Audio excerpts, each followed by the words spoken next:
In this video, we are going to look at Wheel of Fate, quest number 3. This is MCOC Noob, and let's jump right into it. This is going to be much easier. It's easier than quest 1 and quest 2. So the first fight is going to be against a Gorr. Now here the taglock champions are going to be 2014 champions, and the nodes here are Bleed Immunity, Press the Advantage, Obstinate Charge, Scared Stiff, and Countdown to Lockdown and Free Spirited. So you're gonna gain extra spirit charge so you can have your strikers faster, and after every 4 SP1s, Gorr is gonna locked out until he gets to an SP2. So you need to learn how to dex the SP2. But the counters are very few. There is a Juggernaut, there is a Hulk that can work, and there is also Scarlet Witch. But in all honesty, this fight is really annoying because of all of the region, and it gets very difficult to handle all of it. I would really suggest you bring in a Juggernaut. Even if he is a rank 1, you can boost up, but preferably a rank 2, and you can cheese this fight with Juggernaut. Now, how do you cheese this fight with Juggernaut? You are going to build up to an SP3, and you have to make sure that you're unblockable, that you have done unstoppable charges when you use a special attack. Once you do that, you will always be able to stun Gorr after the SP3. Once he's stunned, you use 2 heavy attacks for those staggers, and then you go in and you attack and build up to an SP3 again, and you rinse and repeat that. Remember, you need to have 5x5 Mystic Dispersion for this, or at least 4x5, so you can keep fueling your SP3. So Gorr will be totally stun locked, and you can keep hitting him in the corner and you can take him out. Now this is a cheese method. I would really suggest you to go with this. Otherwise this fight can be really annoying. When I didn't know this, it took me 21 minutes just to take down Gorr. But a big shout out to my friend Moam, who gave me this tip that you can always end up stunning the opponent if you are going to be unblockable while you use an SP3. So use that to your advantage.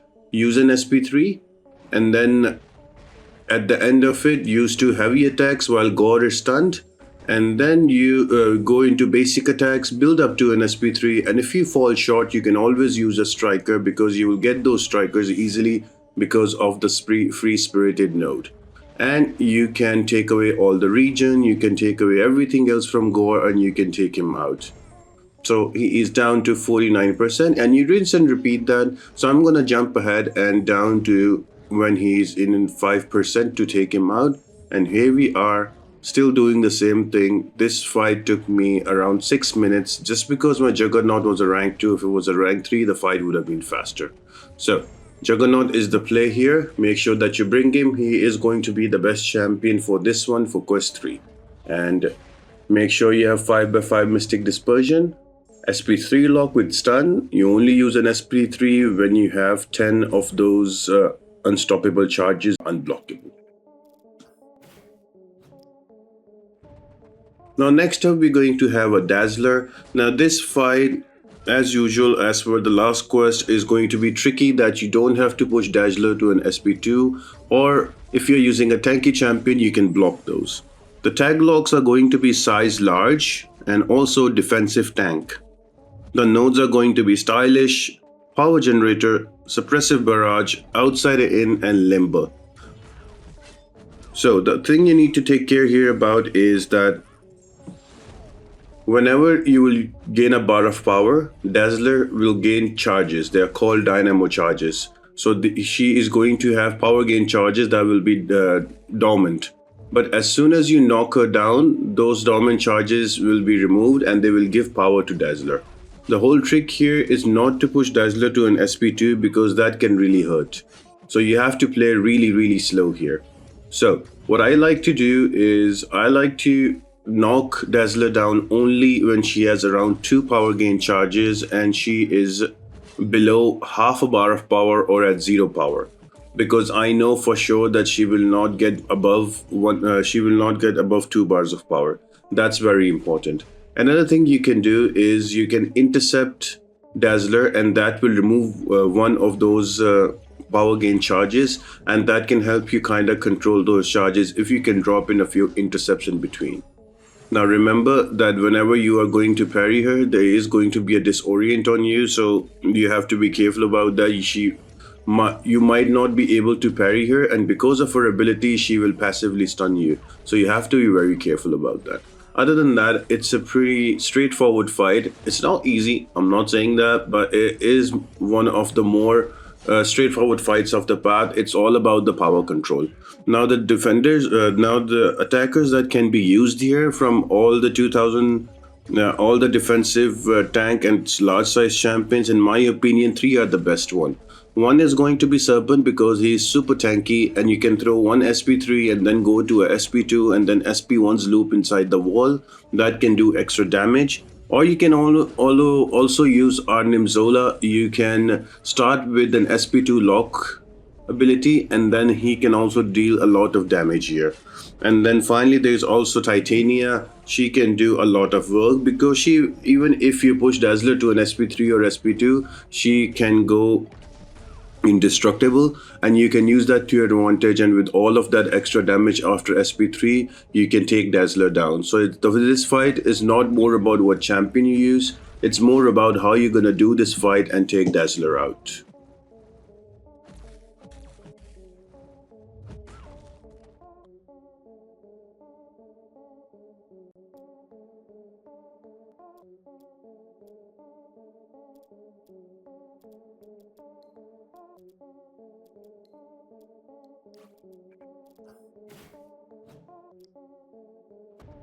Now fight number 3 is going to be a Lady Deathstrike.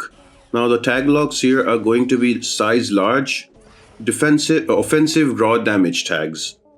Now the nodes are going to be adaptive power shield, so Lady Deathstrike will take 90% less damage from basic attacks, but whenever you will throw a special attack you will get extra bonus damage. That will be 200% attack for every bar of power used. So if you use an SP1, you will do 200% extra attack damage. If you use SP2, that's going to be 400%. And what we are going to do, we're going to do SP3s that will give us 600% extra damage. And there's also fancy footwork, so you will have to dash back every time that gray cooldown is about to go off. So that means that whenever the cooldown is up, you are going to be power drained unless you're dashing back or using a special attack. Very similar to Epic of Pain defender there, Cassie Lang, that you had to dash back. And there's also Hard Knocked Life, so if you parry the opponent, there is going to be a disorient on you that will reduce your ability accuracy by 15%, and if you parry quite a few times, then the ability accuracy reduction will go more than 50% and you might not be able to parry reliably. And with all of that, the best way to deal with this fight is to bring in champions that can either control the power or, more importantly, they can remove all of that armor. And they have big special 3, so those will all work. Why do you need to remove the armor? Because the only way to deal damage to Lady Deathstrike is going to be with special attacks. And the special attacks, if you're going to throw them SP1 or SP2 to Lady Deathstrike, she has that nanotechnology that will heal all the damage back, so that won't make an effect. So it's better to bring in a champion that has a kind of an armor remover, can be nullify, can be also armor break, and that can help you remove the armor, and then you use your SP3. The rotation is simple: bring any champion with armor breaks or armor remover and go for SP3s, and you should be able to get through this fight. I've given you a few options that includes your Null, Gladiator, and also Shatra. Those are the options that can work, but definitely Null is the best one.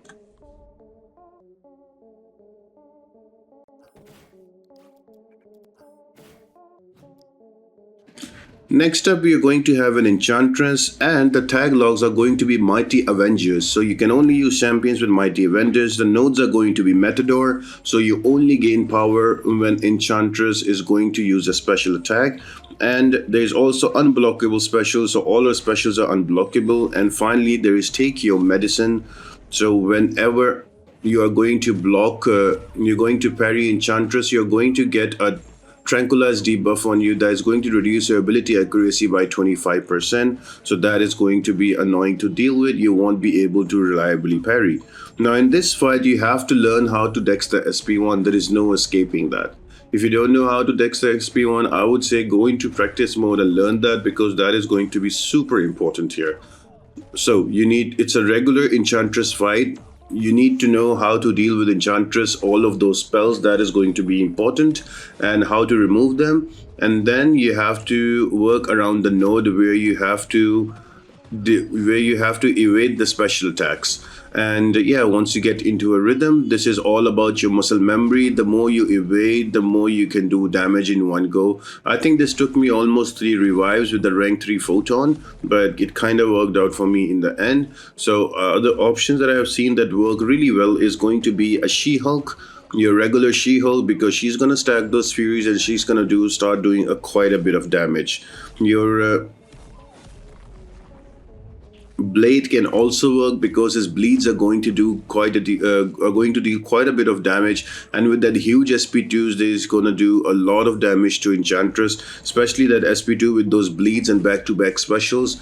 He is going to melt Enchantress, and if that wasn't enough, you also have a Luke Cage. Luke Cage will do just Luke Cage things, but then again, I would suggest you to take a champion that does have some kind of damage over time, that can, that can bleed or shock or use any of those debuffs to melt Enchantress faster. But to be honest, the best option here is going to be your Photon, because she also has a lot of energy damage resistance, and with the class advantage and the good rank, she can deal a lot of damage. So she is probably the best option for quest 3. So here we are. We're going to take her out slowly, and before we know it, she is going to get down. Think about 3 to 5 revives. That should be enough to take out Enchantress.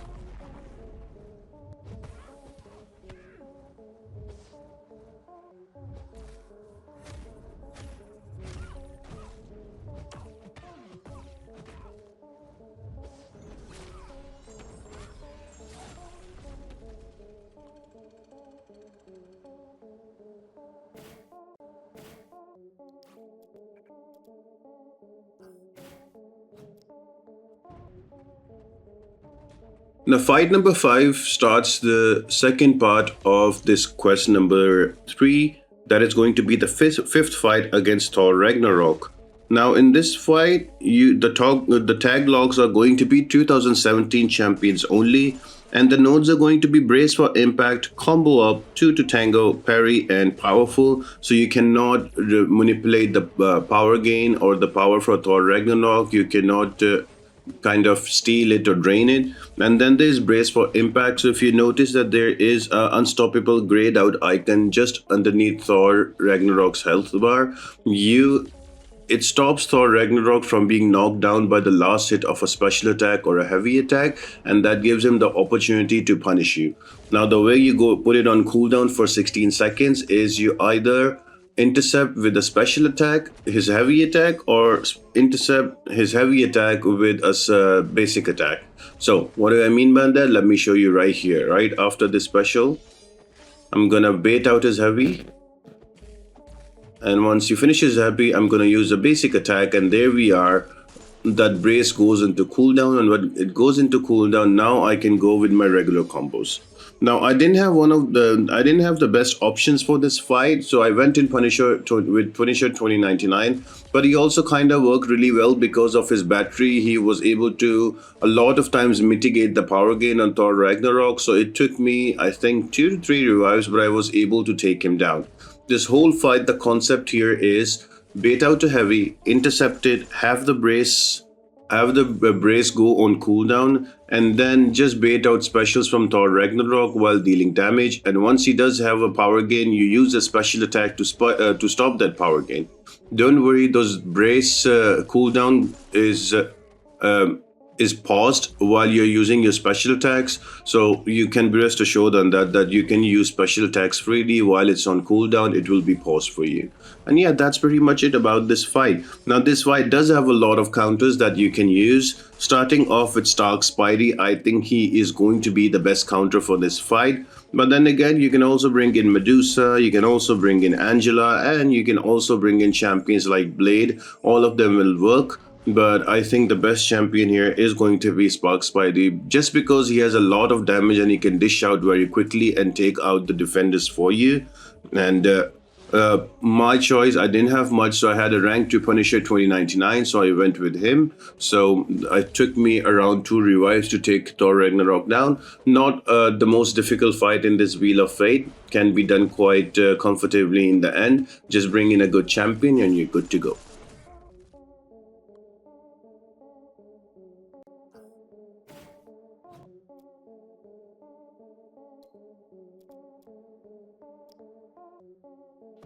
And then we have an arcade. Now, this fight was the one that kind of annoyed me, the first fight in all of this. Now, I was able to solo arcade both times in the last 2 quests, but in this one, because I didn't have the best counter, it was a struggle for me. Now, the tag locks are going to be size small and offensive raw damage. The nodes are going to be heavy hands, stun immunity, parry, and free spirited. So you're going to gain extra charge on your striker whenever you will attack, and there is going to be stun immunity on arcade. Now with parry, if arcade is going to land a parry on you, he's going to apply a very nasty shock damage that will kill you off very quick. Now the best way to go through this fight is to stay away from his SP1. Do not let him throw us SP1 again. SP1 ever. Use your striker to push arcade to an SP2 always, and after that, wait for the heavy trigger and counter him with your heavy to remove the auto block charges. What I mean by that, let's have a look. So here he throws his SP2, I block the first 2 hits, evade the third one. Now he has 3 charges, I'm gonna wait for him to throw a heavy attack on me, and then I'm gonna counter with my heavy, and boom, just like that. And the charges go down, now he cannot auto block me. And just rinse and repeat that. Use your striker to help you push him to an SP2 always, and that is your rotation. That will help you take arcade out quite comfortably in the end. I don't know what it was, but it did took me around 3 revives. Usually this should have been a solo, but that's okay. And this is right here my mistake, and I die here. Boom. So that what happens if you don't remove the charges.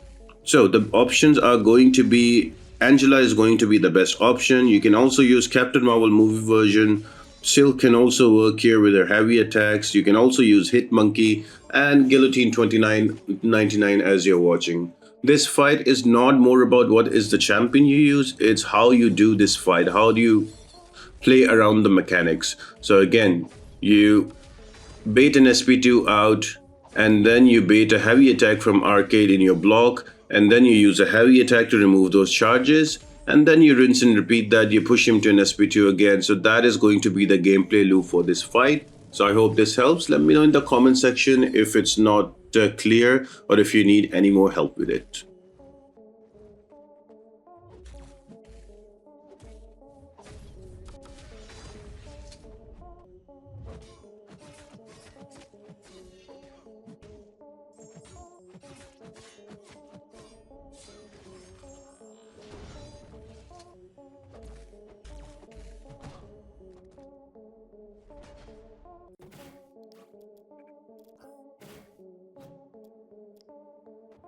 Moving up to fight number 7, it's going to be against the leader. The tag locks here are going to be 2018 champions only. The nodes are close encounters, so once you're near the defender, you're going to gain 1% of your health every second, and once you're away from the defender, you're gonna lose 2% of your health every second. There's also enhanced parry, so whenever you will parry the opponent, you will get a power gain on you, and you can get extra power. And there's also unmastered node. Now with unmastered node, your willpower and your solve masteries will not work. So this fight is all about working with the region that you get with close encounters.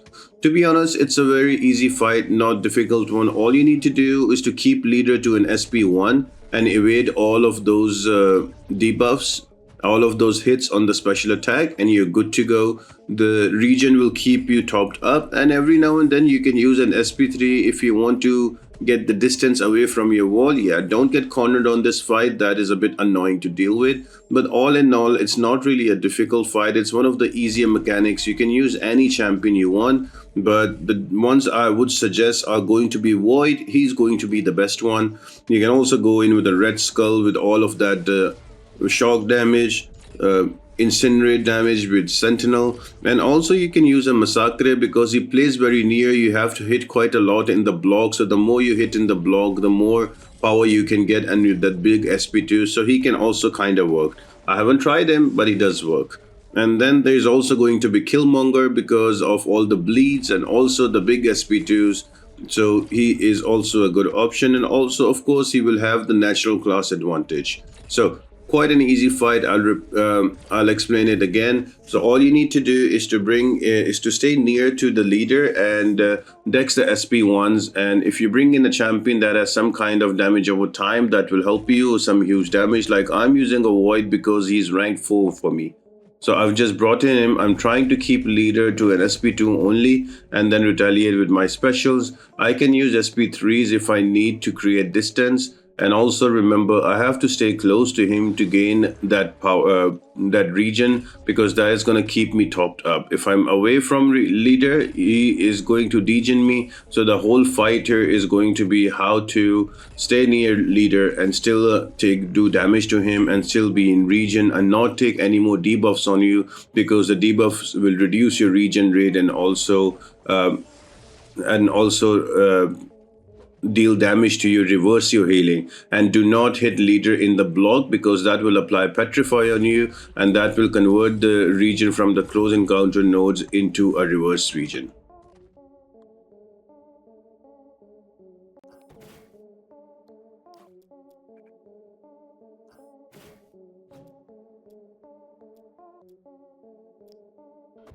Now, the fight number 8 is going to be that annoying Bullseye. Now, the nodes here are going to be 2025 champions you can use. The nodes here are Purified State, Adamant Axiom, and Arrow to the Knee. So whenever Bullseye is going to use a special attack, he's going to remove 5 debuffs from him. And Adamant Axiom, his ability accuracy cannot be reduced. And Arrow to the Knee, he will start with three of those cruelty buffs on him, and you can remove them and take them for yourself whenever you are going to interrupt his heavy attack. So starting the fight, you can bait out 3 heavy attacks and then interrupt them and take them for you, but I just went in like that. The best thing is that this time around there are great counters to Bullseye. Like you can use Okoye, she is going to be the best counter like I am using, and she's a rank 3 600 for me, so there she is. And Gentle can also work. You can also use a Bastion here, and there's also a Jean Grey. All of these champions can be used. The trick here is to always try and push Bullseye to an SP2, because an SP2 is much more easier to evade, and it's less damaging because the SP1 hits are really going to hurt, and with all the bleed damage you're going to die quick. I think this fight took me 1 revive only, so what I was trying to do is to use my striker and push him to an SP2 and evade that. And other than that, I had to make sure that the ensnare is always on Bullseye, who goes for him not to evade me, and then let the damage and let the bleeds and the shocks do their thing. So yeah, not really a difficult fight with the 2025 champions, but still a little bit of annoying one, because it might cost you a couple of or a single revive to get through this. So yeah, nothing much else to say on this fight. Just get through it. It's one of those fights that can be annoying to deal with, but Okoye is going to be your best option. So if you don't have Okoye, I would suggest you to wait it out before you go into this Wheel of Fate Quest 3. Or Gentle can be another great option that can work. But yeah, Okoye usually is the one that will destroy it. So wait out until you get this champion if you want to have an easier time.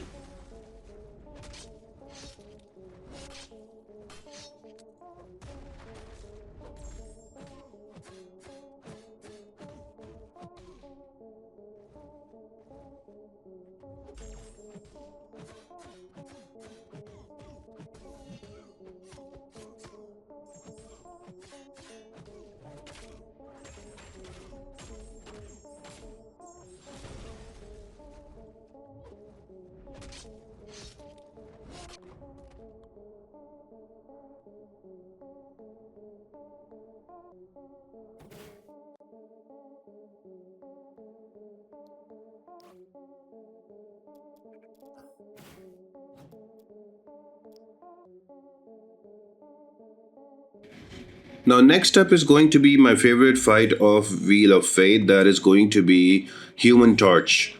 Now, this time around, the tag locks are going to be 2015 champion, and the nodes, he is going to be immune to bleed, and there is spontaneous combustion, adaptive override, dawn of protection, shed skin, and debuff to defend. So let me make it easy for you. So starting off the fight, he is going to be bleed immune, and also you will start your all of your damage type will be converted to physical when you start the fight. Now this is going if you use a heavy attack and knock down Human Torch, that damage is changed to energy, and we cannot give energy damage to Human Torch. So if ever you use a heavy attack here, parry and use another heavy attack straight away, so you can convert your damage type back to physical and you don't give those smolder charges to Human Torch. Secondly, whenever you will gain a bar of power, you notice there is a gray timer that starts on Human Torch. Now you can either use a heavy attack to remove that timer, or you use a special attack so you can remove that timer. Why that timer is important? Because if you don't use a heavy or a special attack during that timer, that is going to give Human Torch debuff immunity. Now the problem with giving him debuff immunity is you will not have any kind of debuff immunity on yourself, because you need to make sure that you don't take damage from all of those incinerates. So you have to make sure there's more than 3 or more debuffs on the opponent. That will give you damage over time immunity for the fight. So the best way to deal with this fight is to use your specials as soon as you get them. And there's also going to that AQ node that Human Torch will gain protection every 8 seconds, and you have to either use a medium attack or a heavy attack or a special attack to remove that protection.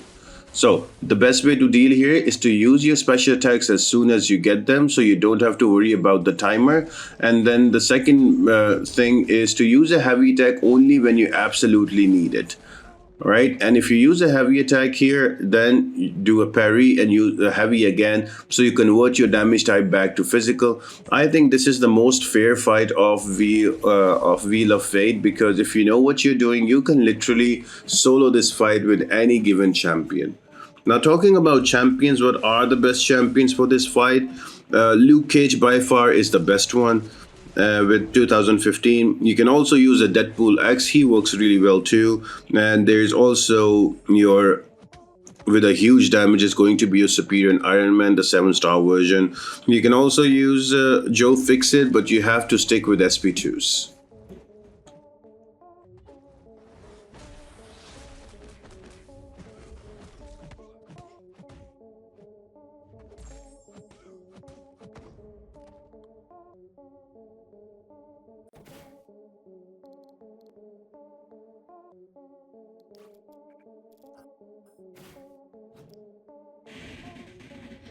Now, next up is going to be the Serpent. Now, this fight was a bit annoying and difficult for me because it didn't have the best option.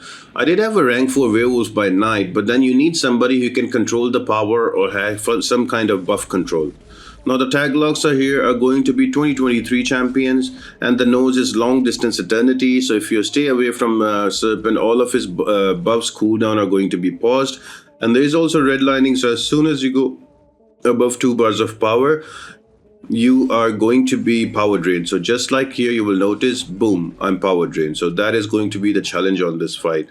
Now, the best champion is going to be Kushala, but I didn't want to use Kushala here because I was saving Kushala for the boss. So my other option was Werewolf by Night, and I kind of struggled here, guys. I'm not gonna lie. It took me around 4 revives here, just because I'm not able to control the power. I am able to regen a bit up when I have my Lycan charges up and my regen is up. So that kind of helped me, but to be honest, it was a difficult fight with Werewolf by Night, but I had to leg through it. It cost me around 4 revives. The other option that I can see is going to be Kindred, but yeah, not really the best options for overall for this fight. So this is going to be a restrictive fight. It's not a difficult fight, it's just a beefy Serpent that power drains you once you go above 2 bars of power. So that is something you have to deal with and take care about.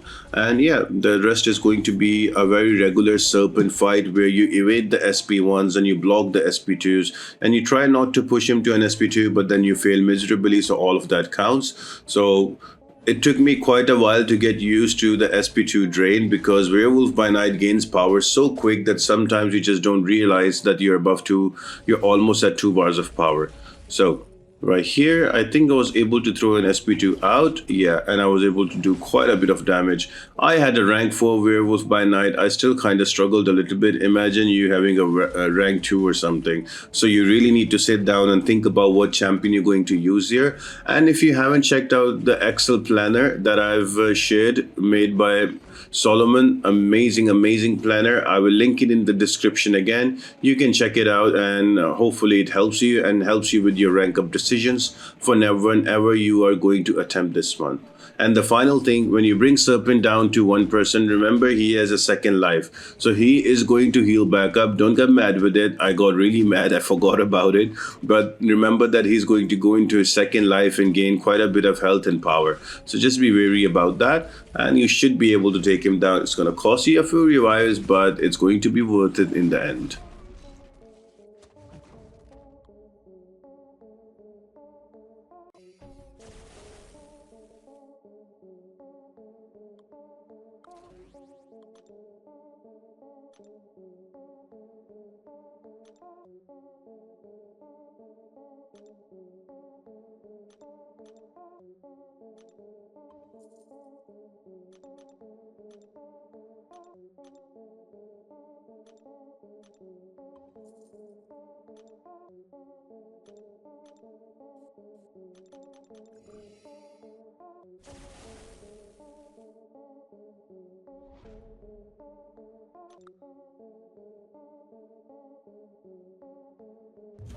And then we have Spiral. Now, this was the most annoying fight for me in all Wheel of Fate because so many things you need to take care about.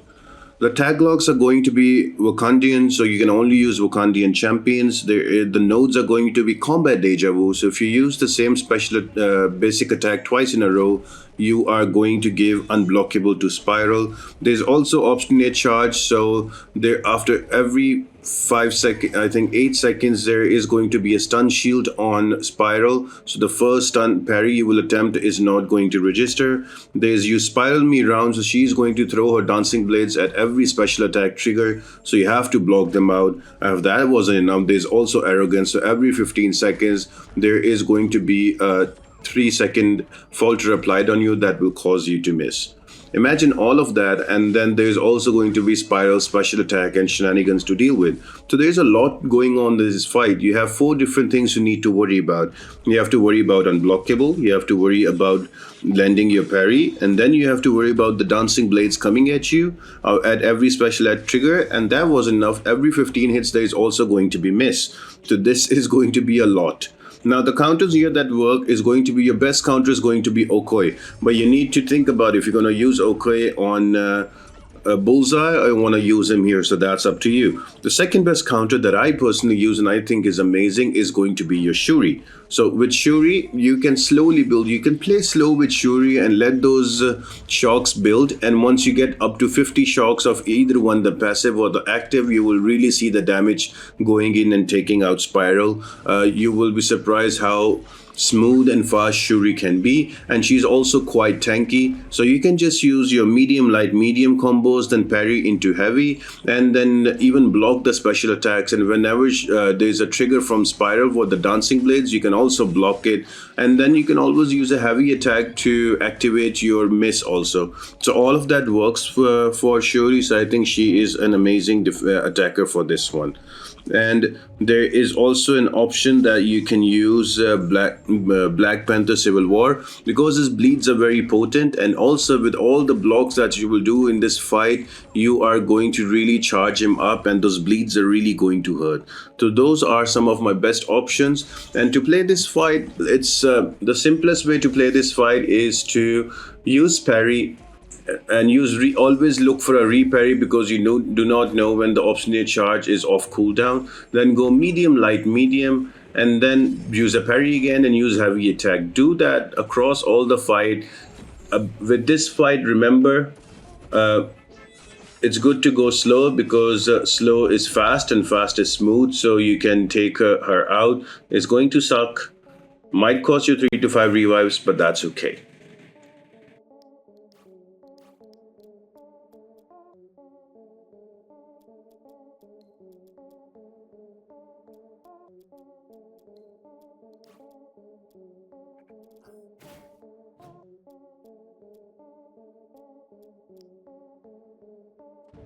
Now the final fight before the boss is going to be a dust, and the tag locks here are going to be size large champions and offensive damage over time.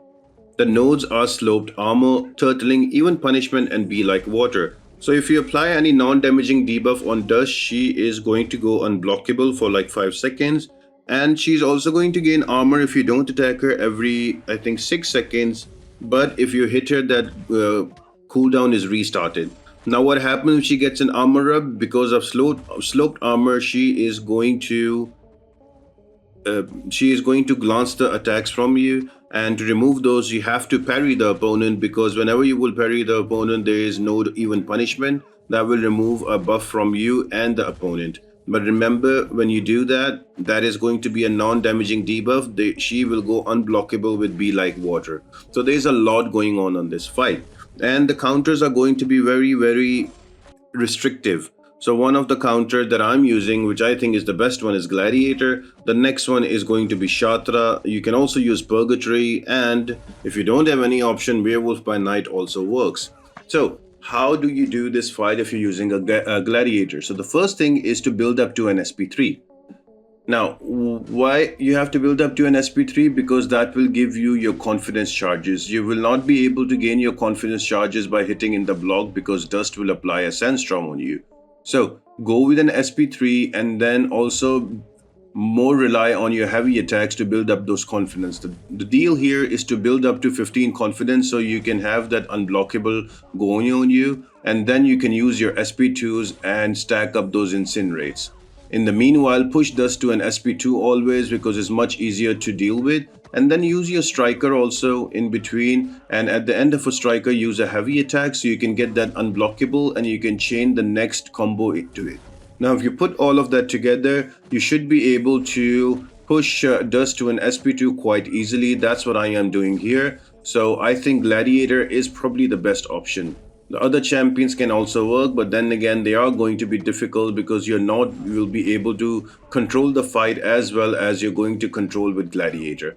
I do have a SIG 200 Gladiator, so that also helps, but all in all it's going to be a difficult fight managing those armor ups. Another good thing about Gladiator is when you use a heavy attack, it also stuns Dust. So that's another way to remove those armor ups. So in my opinion, Gladiator is by far the best option for this fight, because he also makes Dust quite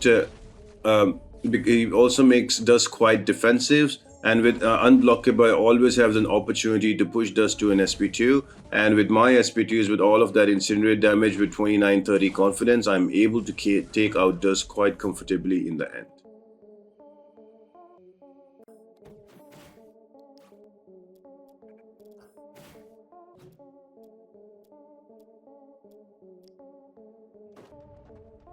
And finally, we are at the boss. That is going to be a Deathless Thanos, and you can only use dimensional beings here. The nodes are going to be unblockable specials, combat deja vu, swipe left, the other left. So basically every 8 seconds your controls are going to be reversed. That you can see just underneath your health bar, so you have to be good with inverted controls.